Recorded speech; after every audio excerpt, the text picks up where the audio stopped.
Good morning, everybody. You are most welcome in your online class, and today we are in our 8th class. Our subject is Mathematics, जिसमें हम अपने chapter 1 को study कर रहे हैं, जिसका नाम है रेशनल नंबर। इसे हम हिंदी में परमेय संख्या भी कहते हैं। रेशनल नंबर पर आधारित आज हम अपने बेटा पार्ट 11 को डिस्कस करेंगे। एक्सरसाइज हमारी 1.3 ही चल रही है, जिसमें आज हम क्वेश्चन नंबर 5 और 6 को स्टडी करेंगे, जो कि प्रॉब्लम बेस्ड क्वेश्चंस को अच्छे से समझाना हमें सिखाएगा। It is our chapter first rational number and it is our exercise 1.3। यहाँ हम अपने क्वेश्चन नंबर 5 को स्टडी करेंगे और फिर समझ लेते हैं क्वेश्चन क्या कह रहा है। मैं बेटा इसे जूम कर लेता हूँ और आपको जूम करके दिखाता हूँ। It is our question number 5। What rational number should -8/13 be multiplied to get -16/39। ये हमारा क्वेश्चन है बेटा। इस क्वेश्चन को हम अपने हैंडमेड ब्लैक बोर्ड पर समझेंगे, बड़े ध्यान से समझेंगे इसको, क्योंकि it is our problem based question. जो भी हमारे प्रॉब्लम बेस्ड क्वेश्चंस होते हैं उनको सॉल्व करने के लिए बहुत अधिक जरूरी होता है कि हम उस क्वेश्चन को ठीक से समझ लें। जब तक हम क्वेश्चन को ठीक से नहीं समझेंगे, हम सही तरीके से उसका आंसर नहीं लिख सकते। Now let's start. We are in our 8th class. Chapter first, rational number. और हमारा एक्सरसाइज चल रहा है 1.3, जिसके क्वेश्चन नंबर 5 को आज हम स्टडी करने जा रहे हैं। अब ध्यान से समझिएगा बेटा। It is problem based question. Why what rational number? Why what rational number? किस रेशनल नंबर से, किस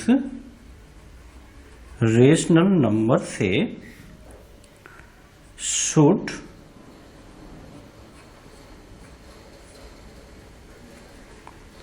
-8/13 we multiplied जिसने क्वेश्चन को ठीक से समझ लिया, आशा है कि वह आसानी से उसके सॉल्यूशन को दे पाएगा, उसके आंसर तक पहुंच पाएगा। तो जो भी हमारे प्रॉब्लम बेस्ड क्वेश्चंस होते हैं, उनमें हमें विशेष ध्यान देना होता है कि हम क्वेश्चन को समझें।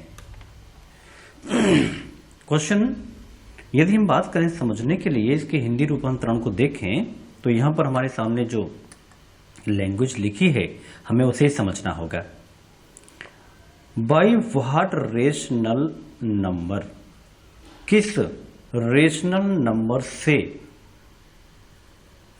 शुड बी मल्टीप्लाइड, मल्टीप्लाई की जाए, गुणा की जाए, किस रेशनल नंबर से गुणा की जाए कि हमें -16/39 ये रेशनल नंबर प्राप्त हो जाए। समझ गए आप? मैं इसे हिंदी में लिख देता हूं आपकी बेटा सरलता के लिए कि -8/13 में किस से, ध्यान से समझना। यदि आप एक क्वेश्चन को समझ जाएंगे तो आपकी लाइफ में आने वाले जो प्रॉब्लम बेस्ड क्वेश्चंस हैं उन्हें आप सॉल्व कर पाओगे। -8/13 में किस से गुणा करें, किस से गुणा करें कि -16/39 प्राप्त हो। ध्यान से समझना इस बात को बेटा, प्राप्त हो, हमको ये प्राप्त हो जाए, हमें ये कोशिश करनी होगी। अब हम चलते हैं कि इसको किस प्रकार से फ्रेम करें। ध्यान से समझना। -8/13 में गुणा करें, में गुणा करें, ये हमने यहां में गुणा करें किस से, किस से के स्थान पर, ये जो हमने यहां किस से लिखा है, इसके स्थान पर आप कोई भी साइन एज्यूम कर सकते हो, मान सकते हो। किस से के स्थान पर हम ए भी लिख सकते हैं, किस से के स्थान पर हम एक्स भी लिख सकते हैं, किस से के स्थान पर हम का भी लिख सकते हैं, किस से के स्थान पर हम आ भी लिख सकते हैं। कोई भी संकेत चिन्ह आप यहां पर लिख सकते हो, कोई भी अक्षर लिख सकते हो। हम यहां पर लिख लेते हैं ए। अब आप समझेंगे कि ये जो किस से है, जो हमें प्राप्त करना है, जो संख्या में प्राप्त करनी है, वो हमारी ए हो गई। रिक्वायर्ड जो नंबर है वो हमारा ए हो गया। बेटा ध्यान से समझना, टाइम पर ध्यान न दें, आप ध्यान से समझें। इक्वल टू -8/13 में किस से गुणा करें कि हमें क्या मिले, -16/39। अब ये हमारा एक रियल फ्रेम आ गया और मल्टीप्लाई हम तब से अब तक करते आ रहे हैं। सिर्फ हमें यहां जो थ्योरी में लिखा हुआ जो क्वेश्चन था, हमें उसे पहचानना था और पहचानने के बाद हमें उसे सही फ्रेम में लिखना था और ये हमने लिख दिया है। अब हम यहां से आगे चलते हैं। Equal to -8/13 multiply a equal to -16/39। ये हमने यहां से लिख लिया है। हाँ बेटा, ये डबल वर्ड लिख गया है, बट डोंट वरी। यदि हमें वैल्यू निकालना है ए का, तो क्या करना होगा कि हमें एक साइड पर केवल उस नंबर को रखना होगा जिसकी हमको वैल्यू फाइंड आउट करनी है, जिसका मान निकालना है। -16/39 ये जहां था ये वहीं रहा। हमने क्या किया, यहां से -8/13 को लेकर गए। यहां क्योंकि ये मल्टीप्लाई में है तो यहां जाकर क्या हो जाएगा, डिवाइड। यहां पर जाकर क्या हो गया बेटा, डिवाइड हो गया। ध्यान से समझना इसके लिए। जब हमने साइड चेंज किया और यहां पर यदि कोई भी नंबर मल्टीप्लाई में है तो वहां जाकर वो किस में हो जाएगी, डिवाइड में हो जाएगी। इधर यदि प्लस में है तो आगे जाकर वो माइनस हो जाएगी, माइनस है तो वो प्लस हो जाएगी। इक्वल टू हम आगे चलते हैं, इसे लेते हुए ए, हम आगे आ जाते हैं बेटा और इसे ध्यान से समझिएगा। ए इक्वल टू -16/39 हमने इसे मल्टीप्लाई में चेंज किया। जब हम इसे मल्टीप्लाई में चेंज करेंगे, जैसा कि हम लोग जानते हैं कि डिवाइड का जस्ट अपोजिट मल्टीप्लाई है, तब यहां नीचे जो नंबर लिखा है वो हमने ऊपर लिखा है और ऊपर जो नंबर लिखा है वो हमने नीचे लिखा है। I think you understood well, आप इसे सही से समझ गए हो। ओके बेटा। -16 मल्टीप्लाई -13, हम इनकी मल्टीप्लाई कर लेते हैं। 39 मल्टीप्लाई 8। अंडरस्टैंड। अब यहां उसी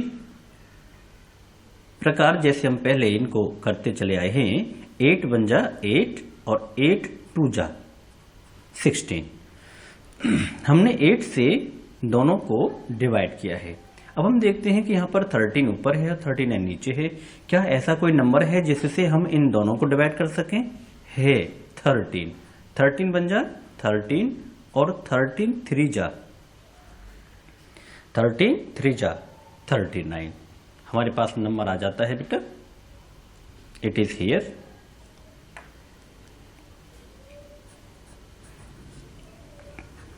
ए इक्वल टू 2 1 जा 2 माइनस माइनस प्लस 3 1 जा 3। It is our answer.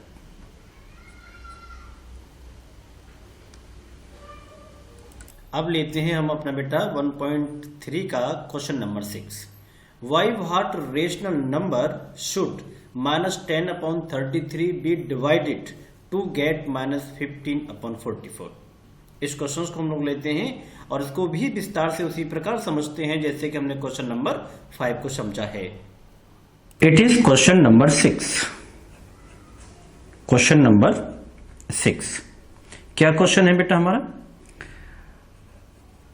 Why what rational number, why what rational number,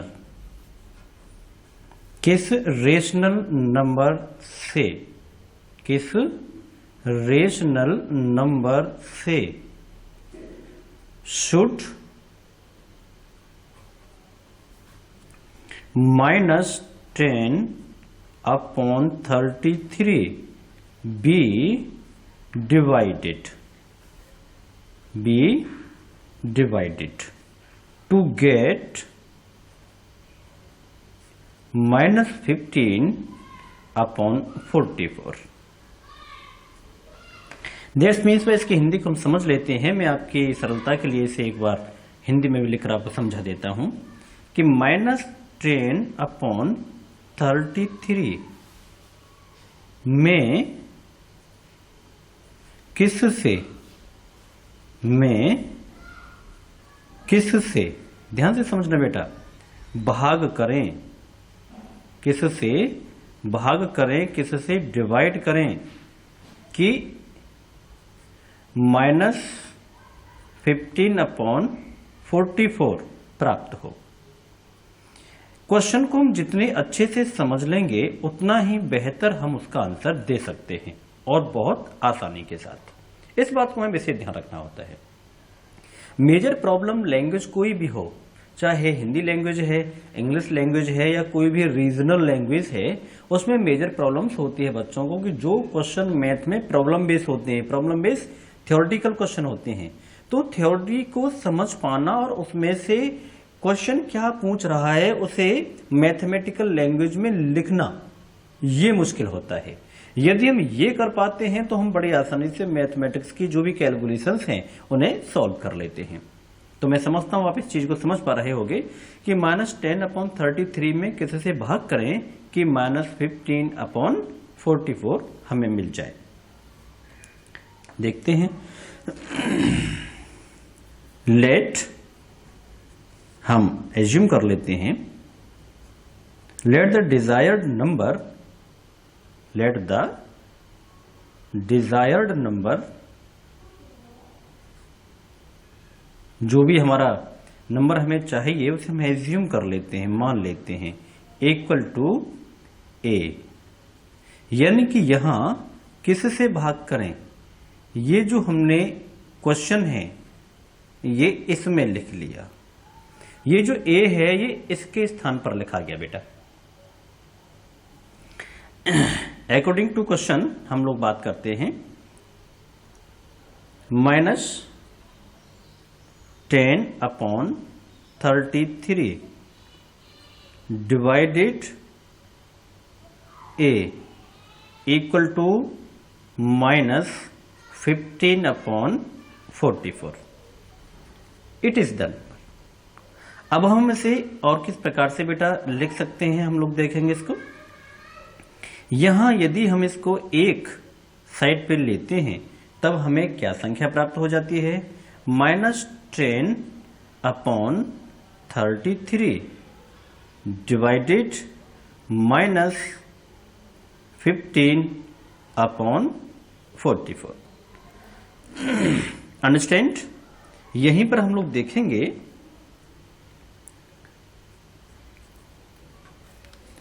equal to -10/33, इसे हम मल्टीप्लाई में चेंज करते हैं। जब डिवाइड को मल्टीप्लाई में हम चेंज करेंगे तो क्या होगा, यहां पर इनके स्थान चेंज हो जाएंगे, यानी कि -44/15। अंडरस्टैंड। ऐसा क्यों हुआ है, क्योंकि जब हम डिवाइड को मल्टीप्लाई में चेंज करेंगे तो यहां इनके स्थान आपस में बदल जाएंगे। जो हमारा न्यूमरेटर है वो डेनोमिनेटर हो जाएगा और जो हमारा डेनोमिनेटर है वो न्यूमरेटर हो जाएगा। अंडरस्टैंड बेटा? अब हम इसे सॉल्व कर लेंगे, अब हम इसे बड़ी आसानी से सॉल्व कर लेंगे। देखते हैं, equal to a equal to -10 multiply -44 upon 33 multiply 15। Okay बेटा, अब हमें देखना है कि ऐसा कौन सा नंबर है जिससे हम इसे डिवाइड कर सकते हैं। यस, 11 से हम इसको डिवाइड कर सकते हैं। 11 3 जा 33 और 11 4 जा 44। Very simple. यहां 10 और 15 को डिवाइड करने के लिए हमारे पास नंबर क्या होगा? 5। 5 3 जा 15 और 5 2 जा 10। It is here. हमारे पास नंबर आता है 2 4 जा 8। क्या हुआ बेटा? 2 4 जा 8। ये नंबर हमारे पास आ गया। 2 4 जा 8 एंड 3 3 जा 9। 3 3 जा 9। कौन से नंबर हमारे पास पहुंच जाते हैं बेटा? 3 3 जा 9। 3 3 जा 9। Minus minus plus, it is our answer. इस प्रकार से हम अपने आंसर तक पहुंच जाते हैं। इस प्रकार हम अपने आंसर तक पहुंच जाते हैं। राइट बेटा? तो इस क्वेश्चन को समझने के लिए सबसे बड़ी चीज क्या थी? यहां से और यहां तक ये जो हमने मल्टीप्लाई का प्रोसेस किया है, ये मुश्किल नहीं था। मुश्किल क्या था? क्वेश्चन को समझना। मुश्किल क्या था? क्वेश्चन को समझना, जिसे हमने बड़ी बखूबी तरीके से सीख लिया कि what rational number should -10 upon 33 be divided to get -15 upon 44। That's means इसे मैंने आपको यहां हिंदी में समझाने की कोशिश की है। -10 अपॉन 33 में किससे भाग करें कि -15 अपॉन 44 हमें प्राप्त हो जाए। अब एक और प्रॉब्लम आती है हमारे सामने। वो प्रॉब्लम होती है कि ये जो हमारे नंबर्स आ जाते हैं, जैसे कि यहाँ पर a आया हुआ है, या फिर हम लोग यहाँ पर x लिखा हुआ देखते हैं या y लिखा हुआ देखते हैं, तो हम कंफ्यूज हो जाते हैं कि ये अक्षर कहाँ से आ जाते हैं। तो ये एज्यूम्ड नंबर होते हैं, और ये जो हमारे एज्यूम्ड नंबर होते हैं बेटा, ये उस क्वेश्चन के स्थान पर रखे जाते हैं जो क्वेश्चन हमें दिया जाता है। जो हमारे क्वेश्चन में मेन पॉइंट होता है क्वेश्चन का, उसे ये रिप्रेजेंट करता है। तो इस प्रकार इन दो क्वेश्चंस को हल करने के बाद हमको पता चलता है बेटा कि जो हमारे प्रॉब्लम बेस्ड क्वेश्चंस होते हैं, उनको यदि हम सॉल्यूट करना चाहते हैं, उनको हल करना चाहते हैं, तब हमें उसके आंसर तक पहुंचने के लिए अति आवश्यक होगा कि जो क्वेश्चन की लैंग्वेज है हम उसे बखूबी समझ लें और जान लें। उसके बाद ही हम उस क्वेश्चंस के सॉल्यूशन को सही प्रकार से कर सकते हैं। आशा करता हूं बेटा आपको ये ट्रिक अच्छी लगी होगी, आपको समझ में आई होगी। आप इसकी प्रैक्टिस करें और जितना संभव हो सके आप इसको अपने माइंड में एक ऐसा सेटअप बना के रखें कि जब कभी भी आपके सामने प्रॉब्लम बेस्ड क्वेश्चंस आते हैं तो आप अपने सॉल्यूशन पर जितना ध्यान लगाते हो उससे अधिक ध्यान इस बात पर लगाएं कि क्वेश्चन पूछ क्या रहा है। यदि हमें क्वेश्चन सही से समझ में आ गया तो डेफिनेटली उसी समय 80% सॉल्यूशन हमारे माइंड में आ चुका होता है। मैं आशा करता हूं कि आप इस ट्रिक को इस्तेमाल करोगे और बाकी जो क्वेश्चंस हैं other than this mathematics book, आप इसे कहीं भी अप्लाई कीजिएगा, ये आपको पॉजिटिव रिजल्ट देगा और आपके कॉम्पिटिटिव लाइफ में विशेष तौर से आपको हेल्प करने की कोशिश करेगा। नेक्स्ट वीडियो क्लास में हम आपसे फिर जल्दी मिलेंगे। Till then, see you, God bless you.